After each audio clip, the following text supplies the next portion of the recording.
was 21 years old when he became king, and he reigned in Jerusalem 11 years.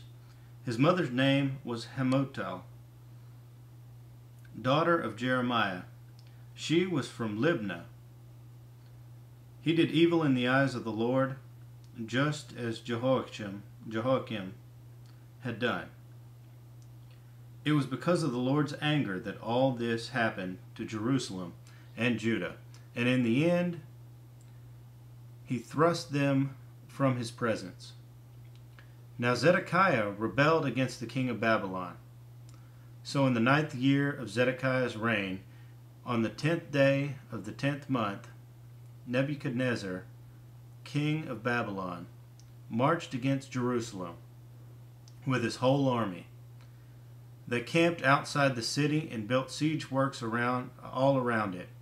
The city was kept under siege until the 11th year of King Zedekiah.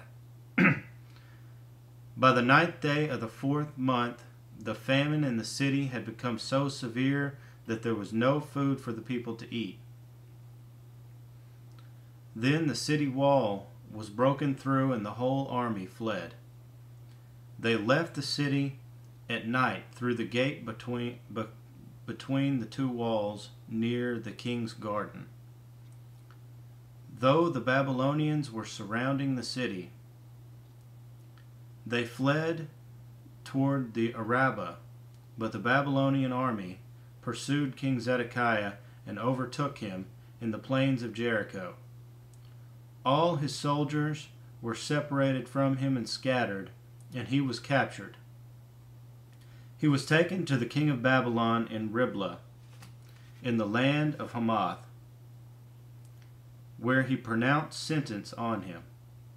There at Riblah the king of Babylon slaughtered the sons of Zedekiah before his eyes. He also killed all the officials of Judah. Then he put out Zedekiah's eyes, bound him with bronze shackles, and took him to Babylon, where he put him in prison till the day of his death.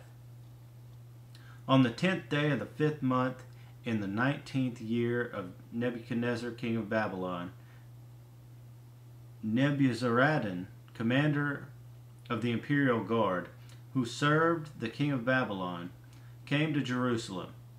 He set fire to the temple of the Lord, the royal palace, and all the houses of Jerusalem.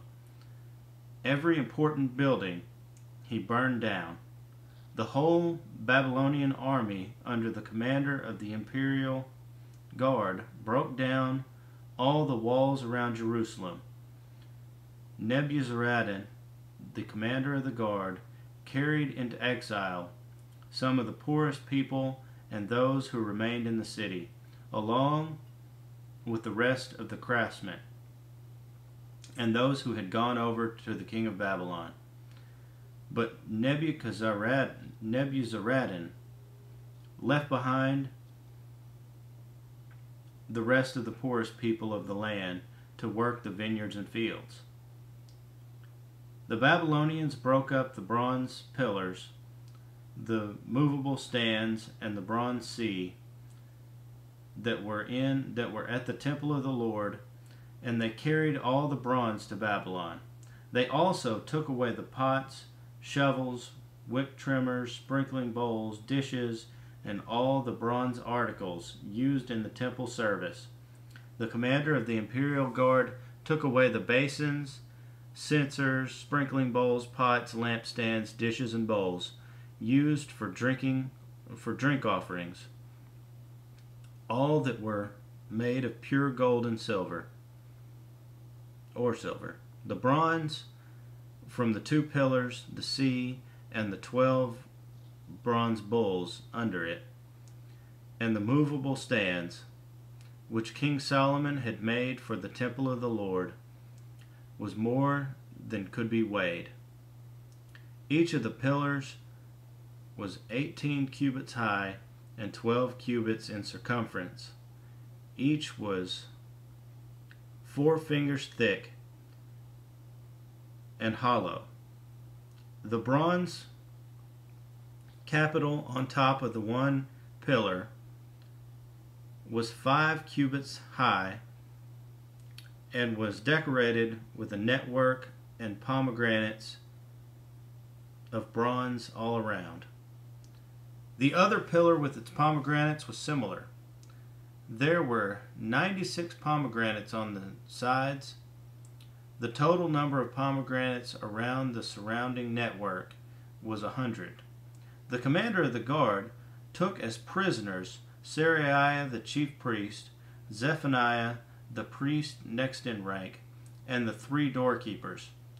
Of those still in the city, he took the officer in charge of the fighting men and 7 royal advisers. He also took the secretary, who was chief official in charge of conscripting the people of the land, and 60 of his men who were found in the city. Nebuzaradan, the commander, took them all and brought them to the king of Babylon at Riblah. There at Riblah, in the land of Hamath, the king had them executed. So Judah went into captivity away from her land. This is the number of the people Nebuchadnezzar carried into exile. In the 7th year, 3,023 Jews. In Nebuchadnezzar's 18th year, 832 people from Jerusalem. In his 23rd year, 745 Jews taken into exile by Nebuzaradan, the commander of the imperial guard. There were 4,600 people in all. In the 37th year of the exile of Jehoiachin, king of Judah, in the year evil Merodach became king of Babylon, he released Jehoiachin, king of Judah, and freed him from prison on the 25th day of the 12th month. He spoke kindly to him and gave him a seat of honor higher than those of the other kings who were with him in Babylon. So Jehoiachin put aside his prison clothes and for the rest of his life ate regularly at the king's table. Day by day the king of Babylon gave Jehoiachin a regular allowance as long as he lived till the day of his death.